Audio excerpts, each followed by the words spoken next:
জয় জগন্নাথ দর্শক বন্ধু শুভ সকাଳ ଆଜି ରହିଛି ଦେଶ ବିଦେଶ ଜିଲ୍ଲାର କିଛିଟା ଗୁରୁତ୍ୱପୂର୍ଣ୍ଣ ଖବର ଯାହା ଆପଣମାନେ କେବଳ 5ରୁ 10 ମିନିଟ୍ ସମୟ ଦେଇ ଦେଖିପାରିବେ।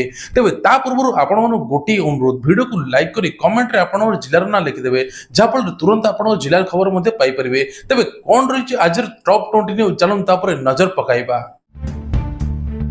ନମ୍ବର 1, डिजिटल आरेस्ट उपरे लागिबो ब्रेक।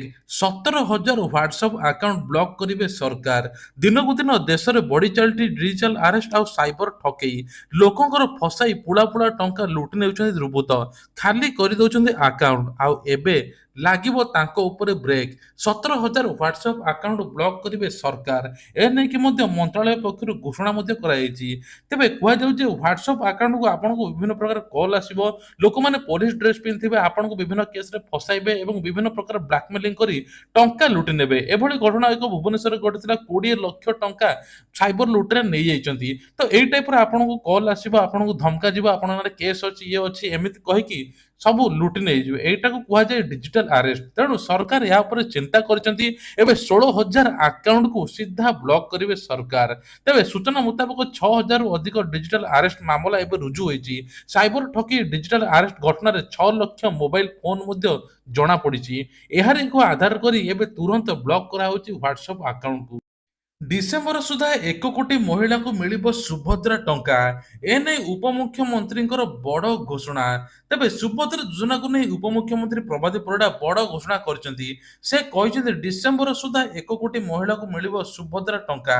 आगामी दिन रे प्रदान हेउथबा तृतीय पर्यायर समस्त अंगनवाड़ी कर्मी को मध्ये शामिल करा जिवो। एथिपय समस्तଙ୍କର आवेदन पत्र जांच सरिछि बोली उपमुख्यमंत्री प्रभाती परिडा कहिछन्ती। तेबे सुभद्रा योजना लागि आवेदन करिथिबा बाद पड़िथिबा 2,67,000 हिताधिकारी को शामिल करिया पई गुरुवार दिन संध्यारे गुरुत्वपूर्ण बैठक मध्ये बसिथिला।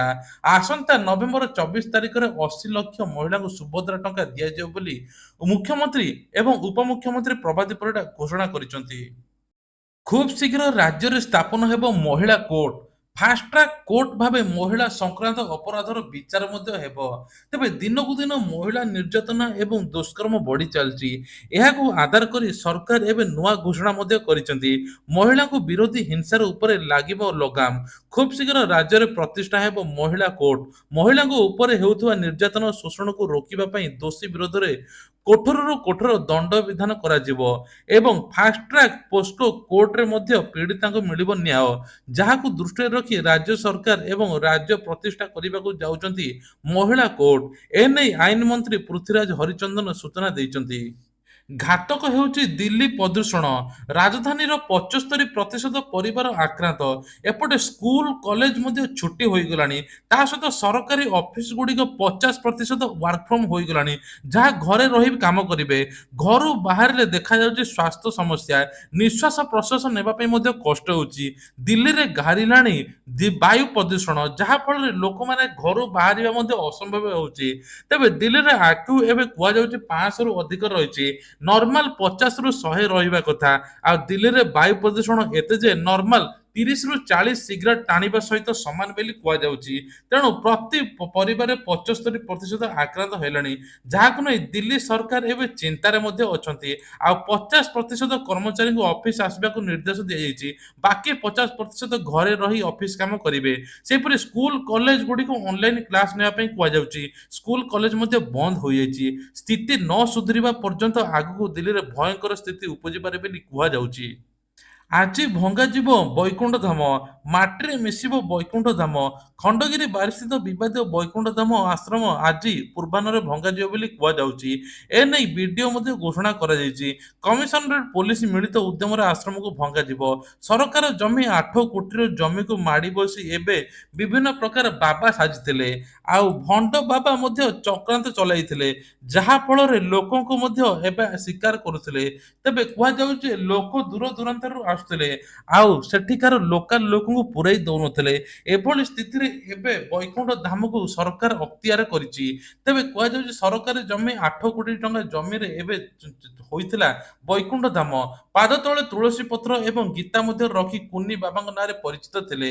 ତେବେ କୁହାଯାଉଛି ଏବେ ସେମାନଙ୍କର ବିବାଦ ଘେରରେ, ଆଉ ପୋଲିସ ମଧ୍ୟ ତଦନ୍ତ କରୁଛି। ଆଉ ଆଜି ମଧ୍ୟ ଖଣ୍ଡଗିରି ପାରିସ୍ଥିତ ଏବେ ବୈକୁଣ୍ଠ ଧାମ ଭଙ୍ଗାଯିବ ବୋଲି କୁହାଯାଉଛି। ବଡ଼ ଖୁସି ଖବର, ଏଣିକି 24 ଘଣ୍ଟା ଖୋଲା ରହିବ ନିରାମୟ ଔଷଧ କେନ୍ଦ୍ର। ଜନସାଧାରଣଙ୍କ ପାଇଁ ଖୁସି ଖବର। ଏନେଇ ସରକାର ନିର୍ଦ୍ଦେଶ ଦେଲେ ସାଧାରଣ ଉଦ୍ୟୋଗ ମନ୍ତ୍ରୀ କୃଷ୍ଣଚନ୍ଦ୍ର ମହାପାତ୍ର। ଯାହା ଫଳରେ ଆଉ ରାତିରେ ଅସୁବିଧା ପଡ଼ିବେନି ଲୋକେ। ମନ୍ତ୍ରୀ ଆହୁରି ମଧ୍ୟ କହିଛନ୍ତି, ଯେପରି ଏହା ଖିଲାପ ନ ହେବ ସେଥିପାଇଁ ମଧ୍ୟ ସ୍କ୍ୱାଡ ଗଠନ ହୋଇଛି। ନିରାମୟ ଖୋଲା ନଥିଲେ କାର୍ଯ୍ୟାନୁଷ୍ଠାନ ନିଆଯିବ। ଔଷଧ ନିଗମର ଔଷଧ ଠିକ୍ ସମୟରେ ପହଞ୍ଚୁଛି କି ନାହିଁ ମଧ୍ୟ ସମୀକ୍ଷା ହେବ। ନାପକିନ୍ କିପରି ସ୍କୁଲରେ ପହଞ୍ଚିବ ତା ଉପରେ ମଧ୍ୟ ଗୁରୁତ୍ୱ ଦିଆଯାଇଛି। ତେଣୁ କୁହାଯାଉଛି ୟା ଉପରେ ମଧ୍ୟ ସ୍କ୍ୱାଡ ଗଠନ ହୋଇଛି। ଫେବୃଆରୀ 15ରୁ ଆରମ୍ଭ ହେବ ସିବିଏସ୍ଇ ଦଶମ ଓ ଦ୍ୱାଦଶ ପରୀକ୍ଷା। ତେବେ କୁହାଯାଉଛି ଦଶମ ଶ୍ରେଣୀ ଫେବୃଆରୀ 15ରୁ ଆରମ୍ଭ ହୋଇ ମାର୍ଚ୍ଚ 18 ତାରିଖରେ ଚାଲିବ। ସେହିପରି ଫେବୃଆରୀ 15ରୁ ମାର୍ଚ୍ଚ 4 ତାରିଖ ଯାଏଁ ଚାଲିବ ଦ୍ୱାଦଶ ଶ୍ରେଣୀ ପରୀକ୍ଷା। ଏହା ପୂର୍ବରୁ ଉଚ୍ଚ ମାଧ୍ୟମିକ ଶିକ୍ଷା ପରିଷଦ ଦ୍ୱାଦଶ ପରୀକ୍ଷା ପାଇଁ ମଧ୍ୟ ତାରିଖ ଘୋଷଣା କରିସାରିଛି। ଫେବୃଆରୀ 18 ତାରିଖରୁ ଯୁକ୍ତ 2 ଥିଓରି ପରୀକ୍ଷା ହେବ। କଳା, ବିଜ୍ଞାନ, ବାଣିଜ୍ୟ, ଧନ୍ଦାମୂଳକ ପିଲାଙ୍କ ବୋର୍ଡ ପରୀକ୍ଷା ଆରମ୍ଭ ହେବ। ଫେବୃଆରୀ 18ରୁ ବିଜ୍ଞାନ ଛାତ୍ରୀଙ୍କ ପରୀକ୍ଷା ଆରମ୍ଭ ହେଉଥିବା ବେଳେ ଫେବୃଆରୀ 19ରେ କଳା, ବାଣିଜ୍ୟ ପିଲାଙ୍କ ପାଇଁ ପରୀକ୍ଷା ଆରମ୍ଭ ହେବ ବୋଲି ସୂଚନା ମିଳିଛି। ରାସନ କାର୍ଡକୁ ନେଇକି ବଡ଼ ଅପଡେଟ୍। 5 କୋଟି ରାସନ କାର୍ଡ ରବ୍ଦ। ଲିଷ୍ଟରେ ଆପଣଙ୍କ ନାଁ ନାହିଁ ତ ଚେକ୍ କରନ୍ତୁ ଏମିତି।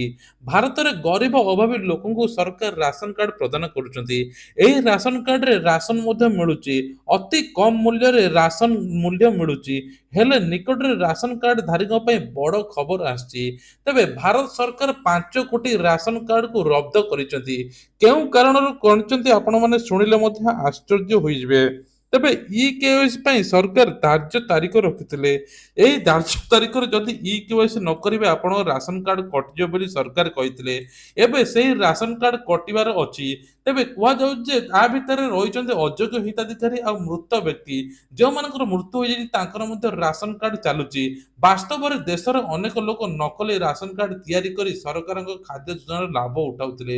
ତେବେ ଏସବୁ କଟାଯାଇଛି ବୋଲି ସରକାର କହୁଛନ୍ତି। ଯଦି ଆପଣଙ୍କର ରାସନ କାର୍ଡ ଅଛି ଏପର୍ଯ୍ୟନ୍ତ ଇ କେୱାଇସି କରିନାହାନ୍ତି, ତୁରନ୍ତ ଆପଣ ଇ କେୱାଇସି କରିଦିଅନ୍ତୁ। ଯାହାଫଳରେ ଆପଣଙ୍କ ରାସନ କାର୍ଡ ରହିଯିବ ଏବଂ ଆପଣଙ୍କୁ ରାସନ କାର୍ଡ ମଧ୍ୟ ମିଳିବ ବୋଲି କୁହାଯାଉଛି। ଆଉ ନୂଆ ରାସନ କାର୍ଡ ଜାନୁଆରୀ ମାସ ସୁଦ୍ଧା ମିଳିବ ବୋଲି ସରକାର ଘୋଷଣା ମଧ୍ୟ କରିଛନ୍ତି। ମହାପ୍ରଭୁଙ୍କର ମାଟି ତୋଡ଼ା ଜମି ଜବରଦଖଲ। 125 ବେଆଇନ ଘରେ ବୁଲିବ ବୁଲଡୋଜର। ମହାପ୍ରଭୁ ଶ୍ରୀ ଜଗନ୍ନାଥଙ୍କ ମାଟି ତୋଡ଼ା ଥିବା 60 ଏକର ଜମି ଘରେ ବୁଲିବ ବୁଲଡୋଜର। ମହାପ୍ରଭୁଙ୍କ ଜମିକୁ ନେଇ ବେଆଇନ ଭାବେ ଜମି ମାଫିଆଙ୍କୁ ହାତେଇ ଘର ତିଆରି କରିଛନ୍ତି। 125 ଜଣଙ୍କ ତାଲିକା ମଧ୍ୟ ପ୍ରସ୍ତୁତ କରିଛି ପୁରୀ ତହସିଲଦାର ଏବଂ ଶ୍ରୀମନ୍ଦିର ରାଜସ୍ୱ ବିଭାଗର ଅଧିକାରୀ। ତେବେ ମଙ୍ଗଳବାର ଦିନ ପ୍ରଶାସନିକ ଏକ ଯୁଗ୍ମ ସ୍କ୍ୱାଡ ମହାପ୍ରଭୁଙ୍କ ଏହି ପ୍ଲଟକୁ ମାପଚୁପ କରିବା ସହ ବେଆଇନ ଭାବେ ଘର କରିଥିବା ଲୋକଙ୍କ ନାମ ସଂଗ୍ରହ କରିଛନ୍ତି। ଏହି ଟିମରେ ବାସଳିସାହି ଥାନା ଅଧିକାରୀ, ଶ୍ରୀମନ୍ଦିର ପ୍ରଶାସନ ଅଧିକାରୀ ଏବଂ ପୁରୀ ସଦର ତହସିଲଦାର ସମେତ ଅନ୍ୟାନ୍ୟ ପ୍ରଶାସନିକ ପୋଲିସ କର୍ମଚାରୀ ଉପସ୍ଥିତ ମଧ୍ୟ ଥିଲେ। 125 ଜଣ ଜବରଦଖଲକାରୀକୁ ଆସନ୍ତା ସପ୍ତାହ ଭିତରେ ନୋଟିସ କରାଯିବ। ଆଉ ତୁରନ୍ତ ତାଙ୍କୁ ଉଚ୍ଛେଦ କରାଯିବ ବୋଲି ପ୍ରଶାସନ କହିଛି। କଟକ ବାଲିଯାତ୍ରାରେ ବାସି ଖାଦ୍ୟ। କେତେ ଫ୍ରେଶ ବାଲିଯାତ୍ରା ଖାଦ୍ୟ ନଷ୍ଟ ହେଲା କୁଇଣ୍ଟାଲ କୁଇଣ୍ଟାଲ ବାସି ଖାଦ୍ୟ। ତେବେ କଟକରେ ଐତିହାସିକ ବାଲିଯାତ୍ରା। ବାଲିଯାତ୍ରାରେ ପ୍ରତିଦିନ ଲକ୍ଷାଧିକ ଲୋକଙ୍କ ସରଗମ ହୁଏ।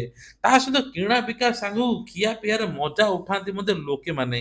କିନ୍ତୁ ବାଲିଯାତ୍ରାରେ ଖାଉଥିବା ଖାଦ୍ୟ କେତେ ସ୍ୱାସ୍ଥ୍ୟକର ସେ ନେଇ ସ୍ୱାସ୍ଥ୍ୟକର ଟିମ୍ ମଧ୍ୟ ଯାଞ୍ଚ କରିଛି। ଯାହାଫଳରେ ଲକ୍ଷାଧିକ ଟଙ୍କାରେ କୁଇଣ୍ଟାଲ କୁଇଣ୍ଟାଲ ବାସି ଖାଦ୍ୟକୁ ଯାଞ୍ଚ କରି ତାଙ୍କୁ ଫୋପଡ଼ା ଦିଆଯାଇଛି। ତେବେ ଖାଦ୍ୟର ମାନ ଗୁଣବତ୍ତାକୁ ନେଇ ଉଠିଛି ପ୍ରଶ୍ନ। ଲାଲ ଲାଲ ରଙ୍ଗର ଚିକେନ ବିରିୟାନୀ ଦେଖିଲେ ମଧ୍ୟ ଖାଇବାକୁ ଇଚ୍ଛା ହେବ। କିନ୍ତୁ ସେଗୁଡ଼ା ସବୁ ବାସି। ତେବେ ସିଏମସି ସ୍ୱାସ୍ଥ୍ୟ ବିଭାଗ ପକ୍ଷରୁ ଆଜି ବିଭିନ୍ନ ଖାଇବା ଷ୍ଟଲ ଉପରେ ଚଢ଼ାଉ କରି ବିପୁଳ ପରିମାଣର ବାସି ଖାଦ୍ୟ ଜବତ କରାଯାଇ ନଷ୍ଟ କରାଯାଇଛି। ଡିସେମ୍ବର 4ରେ ହେବ ବ୍ଲୁ ଫ୍ଲାଗ ବିଚ୍ରେ ପାଳନ ହେବ ନୌସେନା ଦିବସ। ରାଷ୍ଟ୍ରପତି ସମେତ 7,500 ଅତିଥି ଯୋଗ ଦେବେ। ପୁରୀ ବ୍ଲୁ ଫ୍ଲାଗ ବେଳାଭୂମିରେ ଡିସେମ୍ବର 4ରେ ନୌସେନା ଦିବସ ପାଳନ ହେବ। ସାମୁଦ୍ରିକ ବେଳାଭୂମିରେ ଭାରତୀୟ ନୌସେନା ଏକ ଶକ୍ତି ପ୍ରଦର୍ଶନ କରିବ। ଏହି କାର୍ଯ୍ୟକ୍ରମରେ ରାଷ୍ଟ୍ରପତି ଦ୍ରୌପଦୀ ମୁର୍ମୁ ମୁଖ୍ୟ ଅତିଥି ଭାବେ ଯୋଗ ଦେବେ। ନୌସେନା ଅଧିକାରୀ ଏବଂ ନିମନ୍ତ୍ରିତ ଅତିଥିଙ୍କୁ ମିଶାଇ 7,500 ଯୋଗ ଦେବେ। ଦେଶାତ୍ମକ ବୋଧକ ଚେତନା ଜାଗ୍ରତ କରୁଥିବା ବୀର ବିରଳ ତଥ୍ୟ ଆକର୍ଷଣୀୟ ଦୃଶ୍ୟକୁ ଦେଖିବା ପାଇଁ ପୁରୀ ବେଳାଭୂମିରେ ଲକ୍ଷାଧିକ ଲୋକଙ୍କ ସମାଗମ ହେଉ ବୋଲି ଆକଳନ କରାଯାଇଛି। ତେବେ କୁହାଯାଉଛି ଯେ ଭାରତୀୟ ନୌସେନା, ଓଡ଼ିଶା ସରକାର ତଥା ପୁଲିସ ପ୍ରଶାସନ ମିଳିତ ଭାବେ ଏହି ପ୍ରସ୍ତୁତି ଜାରି ରଖିଛନ୍ତି। ତେବେ କୁହାଯାଉଛି ଯେ ଏମାନଙ୍କ ତରଫରୁ ପୁରୀ କ୍ରୀଡ଼ା ଅଲିମ୍ପିକ୍ସ ଏବଂ ତା ସହିତ ହେଲିପ୍ୟାଡ୍, ପାର୍କିଂ ଅଞ୍ଚଳ, ବିଭିନ୍ନ ସ୍ଥାନରେ ଆବଶ୍ୟକ ବ୍ୟାରିକେଡିଂ, ରାସ୍ତା ମରାମତି, ସ୍ୱାସ୍ଥ୍ୟ ପରିବାର କଲ୍ୟାଣ ବିଭାଗ ପକ୍ଷରୁ ବ୍ୟବସ୍ଥାର ଆଲୋଚନା ମଧ୍ୟ ହୋଇଥିଲା। ବଙ୍ଗୋପସାଗରରେ ପୁଣି ବାତ୍ୟା, 26 ତାରିଖ ବେଳକୁ ସୃଷ୍ଟି ହେବା ସମ୍ଭାବନା। ବଙ୍ଗୋପସାଗରରେ ପୁଣି ବାତ୍ୟା ହେବାର ସୃଷ୍ଟି ହେବା ପାଇଁ କୁହାଯାଇଛି। 26 ତାରିଖ ବେଳକୁ ବାତ୍ୟା ସୃଷ୍ଟି ହୋଇପାରେ। ଏହାର ପ୍ରଭାବ ଓଡ଼ିଶା ଉପରେ ଅନୁଭୂତ ହେବ କି ନାହିଁ ପାଣିପାଗ ବିଭାଗ ପକ୍ଷରୁ ପୂର୍ବାନୁମାନ କରାଯାଇଛି।